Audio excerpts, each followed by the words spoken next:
Olá a todos. Então temos mais um momento aqui para estar estudando a Palavra de Deus como igreja. Vamos estar continuando o livro de 1 Coríntios, um livro que estudamos semana após semana na igreja. A nossa ideia de fazer esse estudo online é proporcionar para os irmãos que não podem vir até a igreja presencialmente, por conta da pandemia, proporcionar a eles uma maior inclusão, para que a gente possa então estudar junto a Palavra de Deus, que toda a igreja possa ser edificada, possa crescer. A ideia é fazer que vocês se sintam também acolhidos por nós, se sintam alvo do nosso amor, alvo do nosso estudo, alvo daquilo que podemos oferecer a vocês. A ideia é que vocês possam aproveitar bem e ser edificados aí em suas casas também.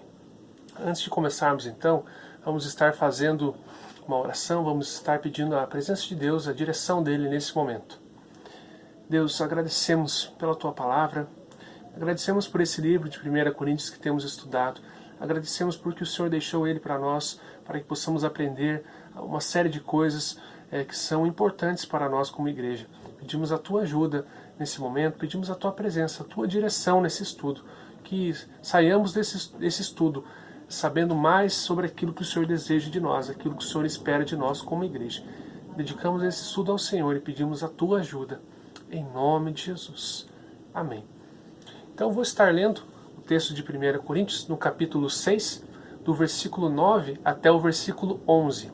Então diz assim o texto: Vocês não sabem que os injustos não herdarão o reino de Deus?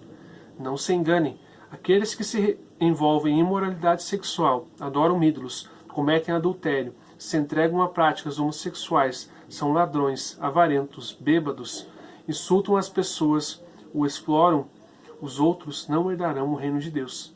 Alguns de vocês eram assim, mas foram purificados e santificados, declarados justos diante de Deus, no nome do nosso Senhor Jesus Cristo e pelo Espírito de nosso Deus. Então vemos aqui que Paulo, no capítulo 6, de repente ele coloca uma lista, um estilo de vida, uma lista de pecados, um estilo de vida pecaminoso. E aí você pode se perguntar por que Paulo coloca isso aqui? Parece uma quebra, parece um pouco fora aqui do que ele estava falando.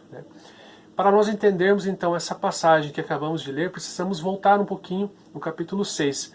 Vimos que Paulo está repreendendo, nessa primeira parte do capítulo 6, até essa que nós lemos agora, a questão dos relacionamentos, os problemas nos relacionamentos que a igreja tinha. Eles tinham grandes problemas, graves problemas, e não conseguiam resolver. Eles estavam levando esses problemas até o tribunal secular, até juízes seculares, e isso era vergonha para a igreja, isso era uma derrota para eles, e isso também era um ato de injustiça, isso causava injustiça para as pessoas também. Paulo está repreendendo eles sobre toda essa questão. Nós vemos então que Paulo termina o versículo 8 falando da injustiça, ou seja, aqueles irmãos não suportavam sofrer prejuízo, queriam fazer justiça humana a qualquer custo. Eles levavam então o seu irmão para o tribunal, mesmo que isso fosse uma vergonha para a igreja, mesmo que isso fosse uma derrota, mesmo que fosse perder o seu irmão, ele levava o irmão para o tribunal, e dessa forma ele também agia com injustiça. Ele retribuía a suposta injustiça que ele fez com outra injustiça também. Então na igreja muitas vezes nós temos que pensar não somente em nós, temos que pensar nos outros irmãos. A igreja é um corpo, nem sempre aquilo que é melhor para você é melhor para todos. Então a gente precisa cuidar com isso. A igreja é um lugar que não cabe orgulho, egoísmo e egocentrismo. A igreja é um lugar para servir a Deus e também servir o próximo, servir o irmão. E se você é orgulhoso, egoísta, é muito difícil fazer isso. E nós vemos que eles eram extremamente orgulhosos, e isso é muito complicado, isso causa muitos problemas no relacionamento. Então vemos aqui que Paulo põe essa lista aqui. Vemos que ela já tem uma relação com o versículo 8, porque ela começa dizendo sobre a injustiça, começa falando que os injustos não vão herdar o reino de Deus. Mas a pergunta ainda permanece: o que será que Paulo está querendo falar com essa lista? O fato aqui de herdar o reino ou não herdar o reino fala primeiramente de salvação, de vida eterna. Sabemos que o reino de Deus tem algumas promessas. Por exemplo, estar com Deus eternamente, habitar com Ele eternamente e com os outros irmãos cristãos também eternamente com Deus. Algumas promessas nós temos no reino de Deus, não vamos abordar todas, mas em tese seria isso. Essa pessoa será excluída do direito da vida eterna, o direito de estar habitando com Deus eternamente, com os outros irmãos também. Basicamente seria isso o fato de não herdar o reino, né? Perder essa salvação, essa vida eterna, isso que Deus ali proporciona.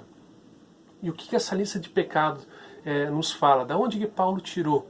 Então, alguns autores vão sugerir que essa lista ela é um resumo do estilo de vida da sociedade de Corinto. Né? Se nós olharmos para a sociedade ali de Corinto, nós vemos que eles eram injustos, eles eram imorais, extremamente imorais, idólatras, né? Tinham vários deuses e dentro desses cultos aos deuses tinham imoralidade, tinha uma série de problemas, de práticas pecaminosas. Vemos a homossexualidade muito presente nesse contexto deles ali também. Vemos também pessoas ali, ladrões, vemos bêbados, né? É uma lista ali de pecados que os autores sugerem que não só representa o ímpio, né? A vida sem Deus, mas ela também representa o contexto daquela sociedade ali de imediato, a sociedade de Corinto. Quando vemos isso, ainda continuamos se perguntando, né? Por que Paulo coloca isso aqui? Existem basicamente duas interpretações que podemos colocar aqui. E creio que elas são complementares, ajudam nós a entendermos o sentido, o propósito dessa lista aqui. Primeira interpretação que poderia destacar é que Paulo está se referindo, quando ele fala essa lista, ele está se referindo aos juízes, dizendo assim: olha para quem vocês estão levando as questões que vocês têm entre os irmãos na igreja. Estão levando para juízes que são injustos, imorais, idólatras, bêbados, ladrões, e esperam que eles resolvam alguma coisa. Né? Então, primeiramente, Paulo pode estar se referindo a esses juízes. Paulo, no capítulo 6, ele diz que mesmo o irmão menos capacitado, né, o mais simples irmão em Cristo, né, o cristão, o mais simples cristão, ele é mais qualificado para resolver uma desavença, uma questão entre irmãos do que um juiz gabaritado, um juiz secular, um juiz que não tem Deus, um juiz ímpio. Paulo, né, enfatiza isso. A igreja deve resolver as questões entre eles, entre os cristãos. A igreja deve resolver suas questões, né, dentro dela mesmo, sem levar isso para fora. E aqui vemos então que eles estavam levando para esses juízes. E Paulo pode estar dizendo para eles: olha para quem vocês estão levando. Você espera que pessoas que vivem nesse estilo de vida, esse estilo de vida que não se herda o reino de Deus, que não se faz parte do reino de Deus, você espera que esse tipo de pessoa venha resolver as suas questões, venha resolver as questões da igreja? Então Paulo também está chamando atenção nesse sentido para eles. Não tem como resolver as questões do povo santo, as questões cotidianas, os atritos do dia a dia, os conflitos que surgem com pessoas que não herdam o reino, com pessoas que não são cristãs. Basicamente, é a primeira interpretação que podemos ter aqui, olhando o contexto imediato aqui do capítulo. Outra interpretação, vemos que Paulo repreende eles e diz que eles são causadores de injustiça, ali no versículo 8. Né? E ele já começa essa lista dizendo que os injustos não herdarão o reino de Deus. Então também é uma repreensão para esses irmãos que estavam causando injustiça. Ou seja, se você está causando injustiça para o seu irmão, você tem que tomar cuidado, você tem que se atentar, porque isso é um padrão de pessoas que não herdam o reino. Aqui não significa que um cristão, em algum momento, ele tem uma dificuldade com alguma dessas coisas aqui da lista, ele tem alguma dificuldade com isso, ele errou em alguma coisa dessas, ele perdeu o reino de Deus, ele perdeu essa herança do reino de Deus. Não significa isso, né? Primeira vez a pessoa é lançada fora. Sabemos que como cristãos temos dificuldades, enfrentamos alguma dificuldade, né? Muitas delas se enquadram nessa lista também. Essa lista é bem geral, abrange diversos tipos de tendências pecaminosas, de pecados. Então, provavelmente, muitos de nós se encontramos com dificuldade em alguma dessas coisas. E o texto não está querendo dizer que pelo fato de você ter dificuldade ou lutar com alguma coisa, e algumas vezes ter problema com isso, que você perdeu o reino de Deus. Mas o texto quer dizer que se a sua vida é caracterizada por isso, se a sua vida é definida por isso, por essa lista, se a sua vida é definida por uma vida de pecado, prática de pecado, você não herda o reino de Deus. Porque o que te domina não é Deus, não é o rei. Esse reino que é Deus não é o Senhor Jesus, mas é o pecado. Então você ainda não passou para o reino de Deus, você ainda não tem essa vida no reino de Deus. Então a ideia é isso, se você tem uma vida definida por isso, isso define você. Então aí tem problema, aí você não herda o reino de Deus. Então isso não quer dizer que simplesmente você errou e perdeu o reino, né? Do nada você perdeu o reino. Não é isso que Paulo está querendo dizer. Mas o alerta que ele faz aqui, e também um chamado ao arrependimento que ele faz a esses irmãos é que se os irmãos continuarem agindo com injustiça para com os irmãos, falando de relacionamento, né, imediatamente, que é o contexto que ele está falando, se os irmãos continuarem agindo com injustiça e também com imoralidade, né, nós vemos aqui que esses são basicamente os dois pecados que ele vai citar aqui nesse texto.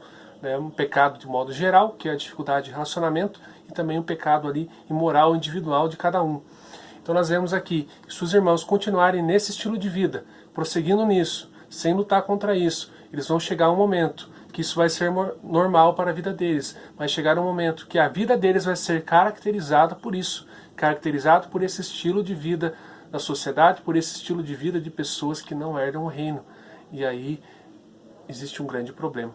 Vemos que Paulo constantemente aqui no livro de 1 Coríntios está repreendendo o pecado, para que o pecado não tome conta da igreja, para que o fermento do pecado não tome conta de toda a igreja, como ele diz. Então Paulo está repreendendo, tentando limitar isso, tentando restringir, desencorajar a prática do pecado, né, e chamar ao arrependimento essas pessoas. E ele está aqui colocando essa lista também com esse intuito de chamar ao arrependimento e alertar. Olha, vocês estão praticando injustiça, imoralidade, né, no contexto imediato. Vocês têm que tomar cuidado com isso. Se vocês começarem a agir como se isso fosse normal, e irem levando, vai chegar um momento que a sua vida vai ser caracterizada por isso. E quando você vive dominado pelo pecado, né, você já não herda o reino de Deus. Então Paulo está também chamando eles ao arrependimento. Repare que Paulo está falando para cristãos. Em momento nenhum ele diz que eles não são cristãos. Tenha bem claro isso em sua mente. Mesmo que às vezes parece que esses irmãos não são cristãos. Parece que eles não entenderam nada, muitas vezes, né? Mas Paulo, ele chama eles de irmãos diversas vezes nessa carta. Ele parte do pressuposto que eles são sim pessoas que entraram nesse reino, pessoas que tiveram encontro com Jesus, pessoas que servem a Cristo, mas que estão com uma série de dificuldades severas muitas vezes, mas ele está tratando com isso, ele ama essa igreja, né? Está tratando isso. Então vemos que Paulo diz assim no versículo 11, vocês eram assim, mas vocês foram lavados, né? Existe um mas, existe um porém, existe algo a mais que aconteceu. Vocês eram assim, eram pessoas injustas, imorais, idólatras, muitos de vocês eram assim, mas vocês foram lavados, foram santificados, foram justificados, ou seja, foram lavados, purificados espiritualmente, foram santificados, têm a presença do Espírito Santo conduzindo uma vida em santidade, uma vida dia após dia, uma construção nesse sentido. E vocês foram justificados, vocês não eram justos, mas Cristo foi feito justiça em seu lugar, e por meio da justiça que foi feita em Cristo, você também é justo, você é livre dessa culpa que afligiu o ser humano. E por que Paulo diz isso? Então, juntamente com o arrependimento, ele faz questão de lembrar quem eles são em Cristo, o que aconteceu com eles, dizendo, vocês eram assim, vocês foram tirados do meio dessa sociedade que era assim, e agora vocês são pessoas que foram lavadas, santificadas e justificadas por meio da obra de Cristo. Ou seja, agora vocês têm uma vida diferente. Vocês têm que viver de acordo com pessoas, uma vida de acordo como a vida que se espera de alguém que foi lavado, santificado e justificado por Deus. Então Paulo, juntamente com o chamado arrependimento, traz à lembrança aquilo que Cristo fez por eles, aquilo que a obra de Cristo proporciona, né, para a vida desses irmãos. Parece que o pecado não é o grande problema, muitas vezes, na vida dessa igreja. Você pode achar, nossa, mas que absurdo que você está falando. Parece que muitas vezes o grande problema que eles têm junto com o pecado é o fato de não entender, não compreender aquilo que Jesus fez, a profundidade daquilo que Jesus fez, aquilo que Jesus está esperando que eles respondam, que eles façam, né? Então nós vemos que no cristianismo Jesus fez o que ninguém podia fazer. Ele fez por nós com a sua graça e agora ele espera que nós venhamos a responder a essa graça, né? Não somos exigidos, não é exigido de nós que nós venhamos a responder, a se apresentar perfeitos para daí ser aceitos por Deus. Não, Deus ele nos aceitou, ele fez aquilo que não poderíamos fazer, ele nos justificou, ele nos purificou, nos lavou, nos santificou. E agora ele espera que nós venhamos a viver desse modo, como pessoas que passaram por esse processo, que estão passando por isso, né? Ele espera que a gente faça jus a isso e viva desse modo, não mais dominado pelo pecado. Então, resumindo, o que a gente conclui aqui dessa passagem? A igreja tem que tomar cuidado para não seguir o estilo de vida, né, que é a da sociedade ali. A igreja tem que tomar cuidado. Os irmãos têm que tomar cuidado com essa prática de injustiça. Isso pode chegar num nível, né, que faz com que a pessoa perca o reino de Deus, que a pessoa, né, se corrompa totalmente. Eles precisam cuidar com essa injustiça, com essa imoralidade, precisam cuidar com esse tipo de coisa, né, e resolver as suas questões entre a igreja. A igreja precisa ser diferente. A igreja tem que resolver as questões dela dentro, né, da igreja, dentro do contexto da igreja, sem levar isso para juízes que são imorais, idólatras, corruptos, juízes que são injustos. A igreja não deve levar isso. A igreja não deve ser um escândalo para o mundo. A igreja também não deve ser algo que é muito parecido com o mundo, como vemos aqui. A igreja é algo diferente. A igreja tem uma nova proposta, algo diferente. A igreja é um grupo de pessoas que foram santificados, purificados, lavados no sangue de Jesus e justificados por Ele. E Cristo espera que nós vivamos desse modo, uma novidade de vida, não mais dominado pelo pecado, não mais com conflitos tamanhos de orgulho que não possamos resolver, mas uma vida de servidão primeiramente a Cristo, em humildade, e também uma vida de servidão aos irmãos, uma vida não orgulhosa, mas uma vida de servidão. Então nós vemos aqui essa passagem muito rica, e ela vai continuar, Paulo vai continuar tratando desse assunto. Então espero que você tenha compreendido, né, a importância disso, a importância da igreja resolver as suas questões entre os irmãos, e a importância também que temos da igreja cuidar com essa prática de pecado, cuidar para não se amoldar à sociedade da onde ela foi tirada, cuidar para não voltar a essas práticas da onde nós somos tirados. Temos que nos atentar e cuidar disso, né, porque isso é altamente perigoso para a nossa vida, como igreja, como indivíduo, né, como cristão. Então que Deus abençoe você, que você tenha uma ótima semana, espero que você tenha aproveitado bem esse conteúdo, né, que Deus abençoe você e a sua família. Amém.